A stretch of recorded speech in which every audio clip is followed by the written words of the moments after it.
मुख्य सचिव तक बात कराई जाती है।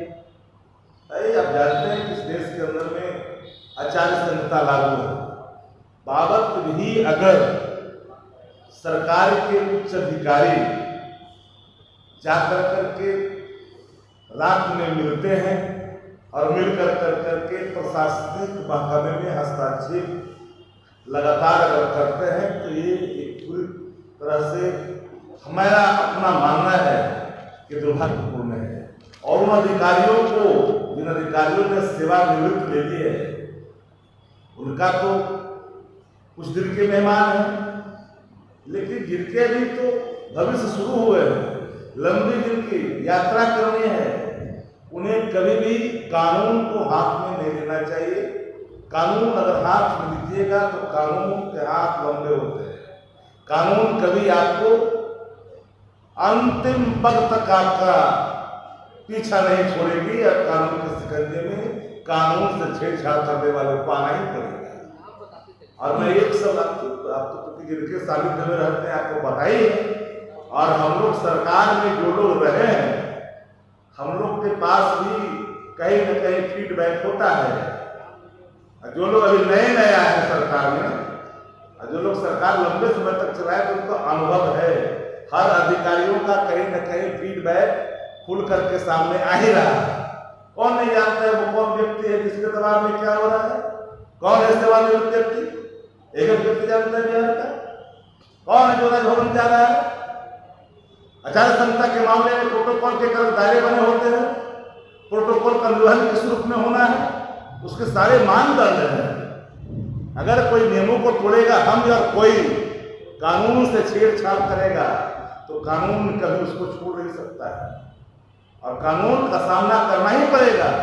सेवानिवृत्ति के बाद अगर कोई समझते हैं कि हम किसी के सानिध्य में जाकर के हम हस्तक्षेप करेंगे, मैं तो पूरी तरह से स्वतंत्र निष्पक्ष बिना हस्तक्षेप के हम हर चुनाव के पक्षकार रहे हैं।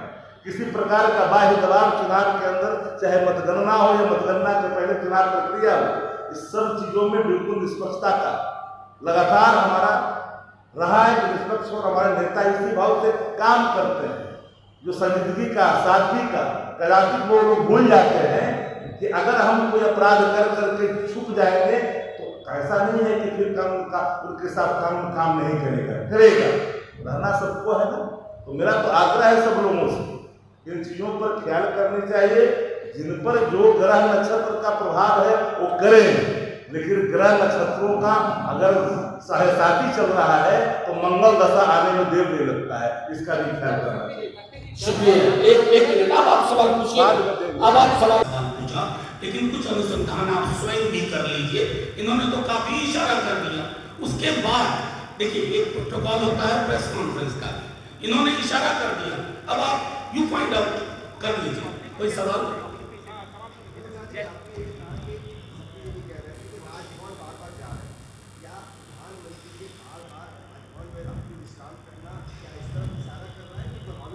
नहीं, देखिए मैं एक बात साफ तौर पे कहूँ, शक्ति जी ने काफी स्पष्टता से कहा, एक अधिकारी का नाम लिया। हमने सिर्फ ये कहा कि कोई भी अधिकारी हो, वर्तमान या सेवानिवृत्त, अगर इस किताब के दायरे का उल्लंघन हो रहा है, अगर रूल ऑफ लॉ से देश चल रहा है, अगर आप मैनिपुलेशन की कोशिश करेंगे तो इस बार प्रतिकार बहुत सख्त होगा, बहुत सख्त होगा, यहां से लेके दिल्ली तक। बस इतना कहना है, समझने वाले समझ गए। जयराम रमेश ने कहा है कि जो सबसे बड़ी पार्टी होगी यूपी के पीएम उम्मीदवार होंगे, इसका क्या इसमें क्या हम बुरा मान जाए? अरे बैठ के निर्णय होगा।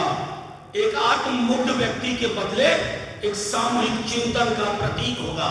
एक ऐसा व्यक्ति नहीं जो आप चुनाव के आखिरी चरण तक बोलता है परमात्मा ने मुझे भेजा है। मैंने पहले ही कहा था, अगर आप ये बात कह दें, हम ये बात कह दें, हमारे परिवार के लोग हमें डॉक्टर के पास ले जाएंगे। मनोविज्ञान में एक बीमारी है, डिल्यूजन ऑफ ग्रैंडियोर, वो उससे ग्रसित हैं, डिल्यूजन ऑफ ग्रैंडियोर। और मैं समझता हूं कि उनको बेहद आवश्यकता है आत्मचिंतन करने की, कि भैंस, मंगलसूत्र, टोटी, बिजली काटना और अब परमात्मा ने भेजा। दुनिया में किसी भी देश में वहां के प्रधानमंत्री या राष्ट्रपति के चुनाव में इतनी गरिमा विहीन भाषा का इस्तेमाल पहले कभी नहीं हुआ।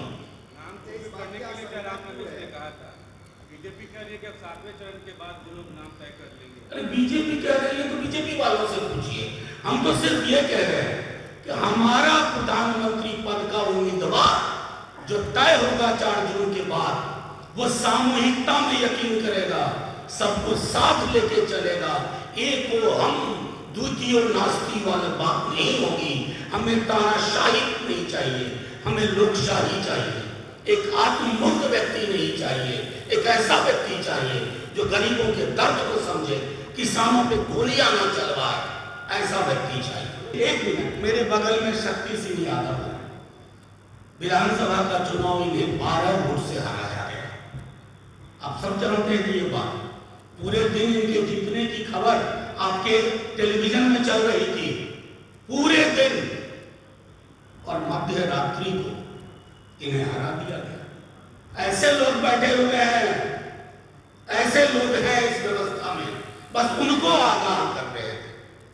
क्योंकि सच ये है, अगर आप गौर से देखिए, तंत्र उनका, मंत्र उनका, षड्यंत्र उनका, शासन उनका, प्रशासन उनका, हमारा क्या?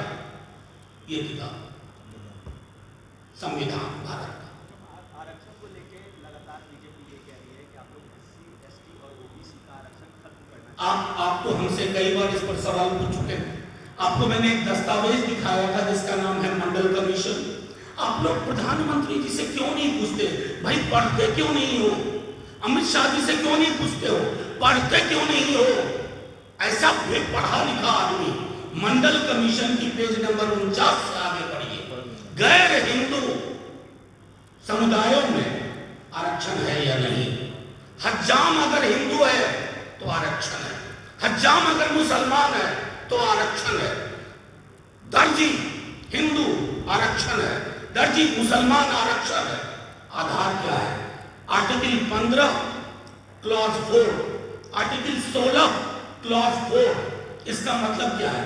सामाजिक शैक्षणिक आधार। इस देश का दुर्भाग्य है कि देश के प्रधानमंत्री, देश के गृह मंत्री झूठ बोलते हैं, झूठ का पहाड़ लगा दिया है और वो पहाड़ दरक रहा है। इसकी चिंता उनको करनी चाहिए। हिंदू मुसलमान, इंडिया पाकिस्तान, मैं बार बार कह रहा हूं कि ये समूह, खास करके ये 2 लोग अगर ना करें तो आपके ये नौबतपुर के पंचायत से चुनाव नहीं जीत सकते। नौबतपुर से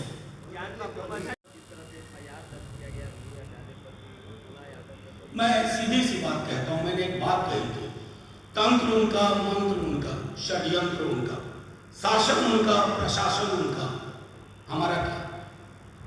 ये किताब सबका इंसाफ होगा, सब होगा, रूल ऑफ लॉ प्रिवेल करेगा, और इस तरह की जो कार्रवाई हुई है ना, वो औंधे मुंह के देगी।